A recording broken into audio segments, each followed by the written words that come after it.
اعوذ باللہ من الشیطان الرجیم بسم اللہ الرحمن الرحیم السلام علیکم اللہم صلی علی محمد وآل محمد۔ حضرت ابراہیم علیہ السلام کی ولادت۔ ابن عباس کا بیان ہے کہ صبح ہوتے ہی منجموں نے نمرود سے کہا کہ بادشاہ زمین ولی نعمت نطفہ جس کے لیے پوری بندش کی گئی تھی اور جس سے خوف و راز تھا، اسی شب صلب پدر سے رحم مادر میں قائم ہو گیا۔ یہ سن کر نمرود بہت گھبرایا۔ اس نے حکم نافذ کرا دیا کہ حاملوں کی تدارک کیا جائے، جس عورت کے حمل ظاہر ثابت ہو اسے گرفتار کر کے حمل ساقط کرایا جائے۔ چنانچہ دائیاں گھروں میں پھرنے لگیں، پوری تحقیق سے حمل کا پتہ لگانے لگیں۔ خدا نے ایسا کیا کہ حضرت ابراہیم علیہ السلام کا حمل کسی دائی کے علم میں نہ آ سکا اور خود مادر ابراہیم کو اس کا علم بخوبی ہو گیا اور وہ حاملہ ہیں۔ انہوں نے اس عمل کو اپنے شوہر سے بھی پوشیدہ رکھا۔ بالآخر جب حمل کی تکمیل ہو گئی تو وہ ایک شب کسی بہانے سے باہر نکلی اور ایک پہاڑ کی کوہ میں جا کر بچہ جنا۔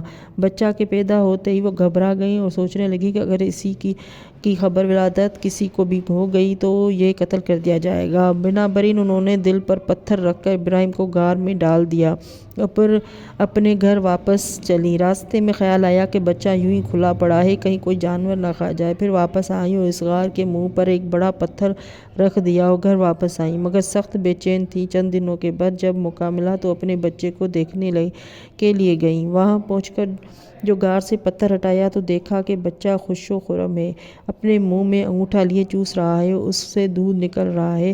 شاید یہی وجہ ہے کہ اکثر بچے سنت ابراہیم کے طور پر بچپن میں انگوٹھا چوستے ہیں۔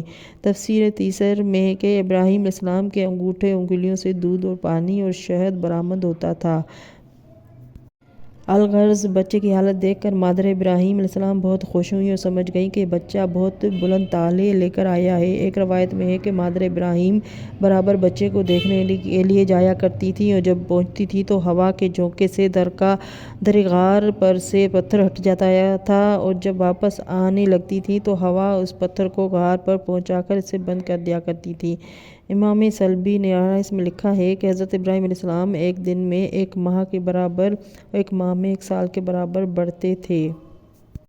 وہ غار میں صرف 15 دن مقیم رہے۔ ایک روایت میں ہے کہ آپ کا غار میں قیام 13 سال رہا۔ ایک روایت میں ہے کہ حضرت ابراہیم علیہ السلام یکم ذی الحجہ قبل میلاد کو پیدا ہوئے تھے۔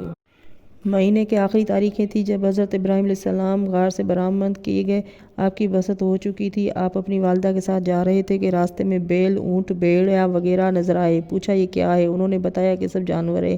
پوچھا ان کا خالق کون ہے؟ انہوں نے جواب سے اعتراض کیا۔ رات قریب تھی۔ جب رات ہوئی تو ستارہ پرستوں کو دیکھا تو فہم نکاری کے طور پر پوچھا کہ یہ ہمارے رب ہے۔ پھر چاند پرستوں کو دیکھا، پوچھا کیا یہ ہمارے رب ہیں؟ پھر سورج کو دیکھ کر کہا کیا یہ ہمارا رب ہے جو بہت روشن ہے؟ پھر وضاحت کر دی کہ اے قوم، یہ ڈوبنے والے کسی طرح خدا نہیں ہو سکتے، خدا بس وہی ہے جس نے ان سب کو پیدا کیا ہے۔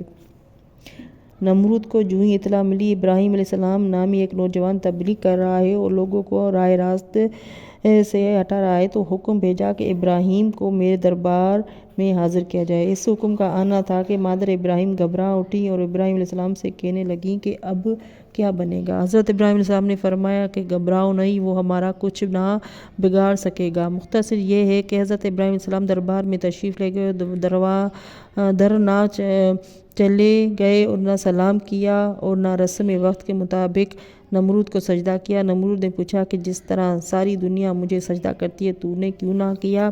حضرت ابراہیم علیہ السلام نے فرمایا کہ میں اپنے خالق کے سوا کسی کو سجدہ نہیں کرتا۔ اس نے پوچھا تمہارا خدا کون ہے؟ ارشاد فرمایا ربی الذی یحیی و یمیت، میرا خدا وہ ہے جو زندہ کرتا ہے اور مارتا ہے۔ اس نے کہا کہ میں بھی زندہ کرتا ہوں اور مارتا ہوں۔ اور یہ کہہ کر اس نے 2 آدمیوں کو قید سے برآمد کر کے ایک کو چھوڑ دیا، دوسرے کو قتل کر دیا۔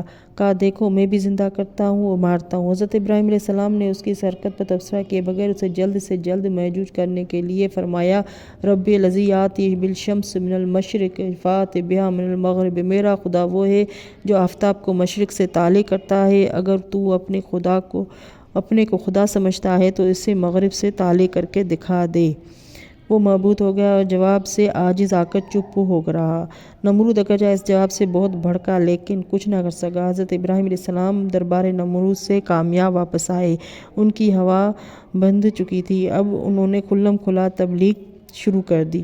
روضۃ الصفا میں ہے کہ حضرت ابراہیم علیہ السلام نے دربار نمرود سے کامیاب واپس آنے کے بعد اپنی پوری طاقت سے تبلیغ شریعت و اعلان وحدانیت کرنا شروع کر دیا۔ آپ کی تبلیغ کی وجہ سے بے شمار افراد حلقہ بگوش اسلام ہو گئے۔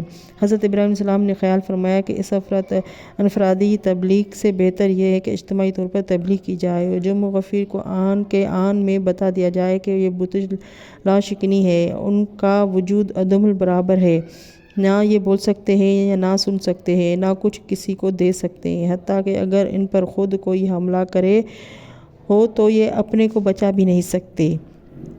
اللہم صلی علی محمد و آل محمد۔ ناظرین، میری ویڈیو اچھی لگے تو لائک اور سبسکرائب کر دیں۔ اگلی ویڈیو تک کے لیے اللہ حافظ۔